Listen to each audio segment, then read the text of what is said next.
Price Lord. எல்லாம் நல்லா இருக்கீங்களா? God bless you.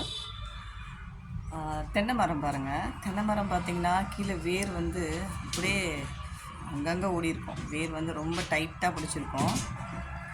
ரொம்ப பழைய மரமாக இருக்கும். ரொம்ப வருஷமாக தென்னை மரம் வந்து நல்லா பெரிய உசரமாக இருக்கும். நல்லா காய் காய்ச்சிருக்கும்.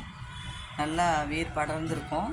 நல்லா ஸ்ட்ராங்கான மரம் தென்னை மரம். ஆனால் ஒரு சில மரங்கள் பார்த்திங்கன்னா ஒரு லேசான காற்று அடித்தாலும் அப்படியே சாஞ்சிடும், வேரோடு சாஞ்சிடும். புயல் அடித்தாலும் சாஞ்சிடும். இதில் என்ன டிஃப்ரெண்ட்னா, லேசான காற்றுக்கும் சாயிற மரம் இருக்குது, வேகமாக புயல் அடித்தாலும் சாயிற மரங்கள் இருக்குது. இது மாதிரி தான் நம்முடைய பிரச்சனைகள்.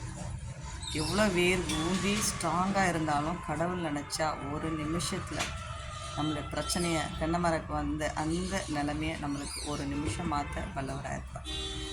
ஒரு செகண்ட் போதும் அந்த பிரச்சனையை அப்படியே கீழே தகட்டுறதுக்கு.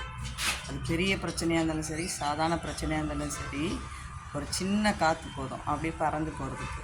நம்மளுடைய தேவன் அப்படி தான். எவ்வளோ பெரிய பிரச்சனையாக இருந்தாலும் சரி, கடவுளுடைய பார்வைக்கு அது உண்மையாக இருந்தால் அப்படி தள்ளி விட்டு போயிட்டே இருப்பார். God bless you.